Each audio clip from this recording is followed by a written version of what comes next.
There are exactly 47 days in 2026 where the math overwhelmingly favors the buyer. 47 days where mortgage rates dip, inventory spikes, and sellers are statistically most likely to accept a lower offer. The rest of the year, you're competing against a market that's designed to extract every dollar from your pocket. A study from ATTOM Data Solutions found that buyers who time their purchase to specific calendar windows save an average of $23,000 compared to those who buy whenever they feel ready. That's not a rounding error. That's a new kitchen. And yet, 97% of buyers never even consider the calendar as a financial tool. Over the next few minutes, I'm going to hand you the exact dates, the months, the weeks, the days, even the hours that give you maximum leverage in 2026. This is calendar arbitrage for home buyers, and it starts right now. Most home buying advice boils down to one oversimplified idea: buy in winter, avoid spring. That's not wrong. But it's like telling someone to eat healthy without mentioning what's actually on the plate. Calendar arbitrage goes deeper. It layers 5 separate timing strategies: seasonal pricing, day-of-week offer dynamics, closing date interest optimization, Federal Reserve meeting windows, and inventory surge cycles, into one unified system. Each strategy alone saves you a few $1,000s, but stack them together and the compound effect is staggering. According to the National Association of Realtors, the median home price in the U.S. hit $412,000 in late 2025. At that price point, even a 2% timing advantage puts over $8,000 back in your pocket. So let's break down each layer, starting with the one everyone gets wrong. Conventional wisdom says January or February. Cold weather, fewer buyers, motivated sellers.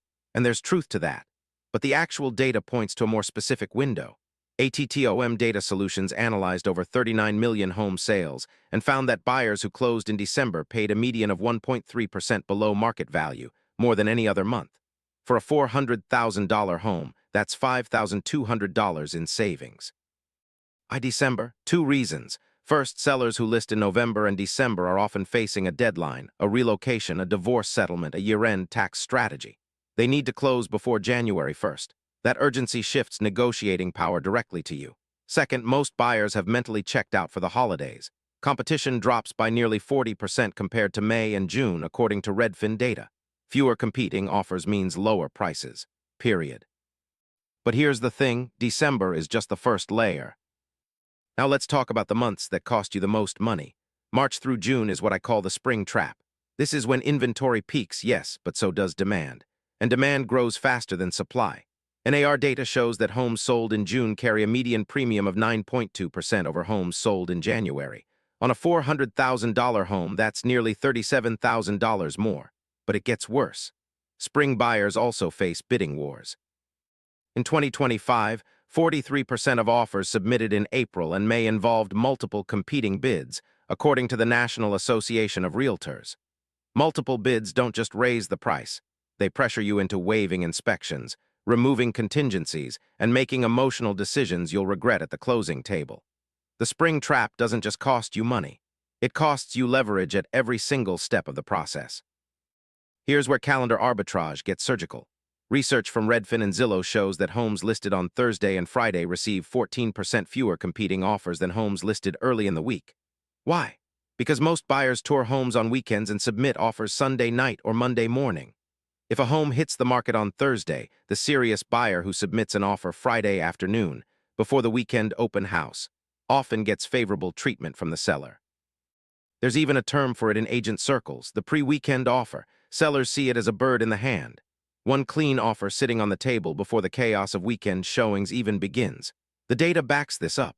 Buyers who submit offers on Thursday or Friday are 11% more likely to negotiate below asking price than those who offer on Monday or Tuesday. That's not luck. That's leverage through timing. And it costs you absolutely nothing. This is the one that makes real estate attorneys smile because almost nobody knows about it. When you close on a home, you pay something called prepaid interest, the daily mortgage interest that accrues from your closing date through the end of that month. Here's the math.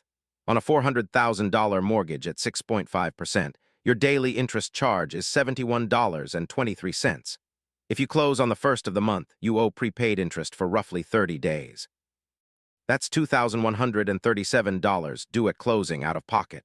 But if you close on the 28th, you only owe 3 days of prepaid interest, $214. The difference is $1,923. Same house, same loan, same rate. Nearly $2,000 in savings just by choosing a closing date at the end of the month instead of the beginning. And here's what most people don't realize: you can request this. Most sellers genuinely don't care which day of the month they close. Ask, and you'll almost always get it. 8 times a year, the Federal Reserve meets to decide interest rate policy.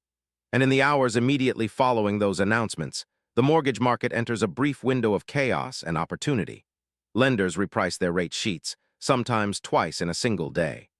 If the Fed signals a rate cut, or even just a dovish tone in their statement, mortgage rates can drop by 1/8 to 1/4 of a percentage point within 48 hours. On a $400,000 30-year mortgage, a 1/4 point rate drop saves you roughly $23,000 over the life of the loan. That's about $62 per month on your payment. The 2026 Fed meeting dates you need to write down right now: January 28th, March 18th, May 6th, June 17th, July 29th, September 16th, October 28th, and December 9th. The window is tight, 48 to 72 hours after each announcement. After that, lenders adjust and the advantage vanishes. Have your pre-approval ready. Have your lender on speed dial. When the rate dips, you lock it immediately. Twice a year, the housing market experiences what analysts call inventory surges, sudden spikes in the number of homes available for sale. And these surges are a buyer's best friend. The first surge hits in late September, right after Labor Day. Sellers who listed in spring and failed to sell over summer start getting desperate. Price reductions spike. Zillow data from 2025 shows that 26% of all active listings received a price cut in September, the highest rate of any month. The second surge comes in early January. Holiday listings that didn't move, plus New Year sellers who want a fast, clean transaction. In the first 2 weeks of January 2025, price reductions jumped 19% compared to the prior month. These surge windows create what's essentially a buyer's market inside a seller's market. More options, less competition, and sellers who are psychologically primed to negotiate. But here's the catch: you have to be pre-approved and ready to move before the surge hits. Because by the time you notice the deals are out there, the best ones are already under contract. Let's put it all together. Here are your 4 highest leverage buying windows in 2026.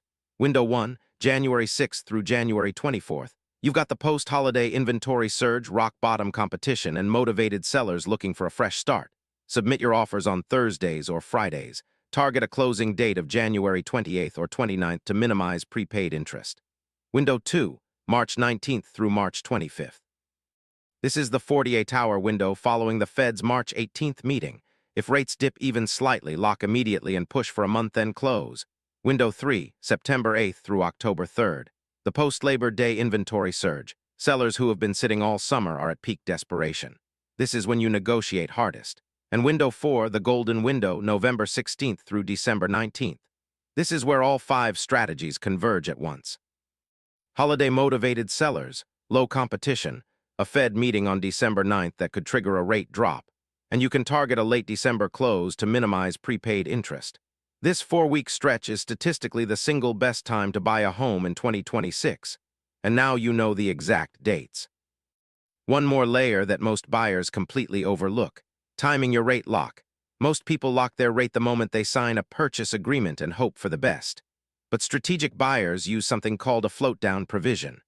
A float-down lets you lock your rate today, but drop to a lower rate if the market moves in your favor before closing. Most lenders offer this for a small upfront fee, usually around a 1/4 point, which is roughly $1,000 on a $400,000 loan. Now here's why this matters. If rates drop by 1/2 point after a favorable Fed announcement during your lock period, you save approximately $46,000 over the life of your loan, minus that $1,000 fee. That's a 45-to-1 return on investment. The strategy is simple. Time your lock period to overlap with at least one Fed meeting date. Ask your lender specifically about float-down options tied to your closing timeline. You're not gambling on rates. You're positioning yourself to capture upside while limiting your downside. That's not hope. That's a strategy. Let's run the final numbers. Buying in December versus June saves you roughly $5,200 on purchase price. Submitting offers on Thursday or Friday saves another $3,000 to $5,000 in negotiated reductions. Closing on the 28th instead of the 1st saves $1,900 in prepaid interest. Locking your rate during a post-Fed meeting dip saves $8,000 to $23,000 over the life of your loan, depending on the size of the move. And buying during an inventory surge week gives you access to price-reduced listings that average 4.7% below original asking price. Combine all 5 layers. The conservative estimate is $18,000 to $23,000 in total savings on the exact same house, in the exact same neighborhood, with the exact same mortgage terms. The only variable that changed is the calendar. This isn't speculation. It's not a theory. It's arithmetic. And now you have the dates. Every strategy in this video works because it exploits patterns that most buyers never see or see too late. Save this video. Screenshot those 2026 dates and send it to anyone you know who's thinking about buying a home this year. It could literally save them $20,000. If you want more strategies that actually move the needle on the biggest purchase of your life, hit subscribe and turn on notifications. The next video breaks down the 5 mortgage mistakes that quietly cost buyers over $50,000 and exactly how to avoid every single one of them.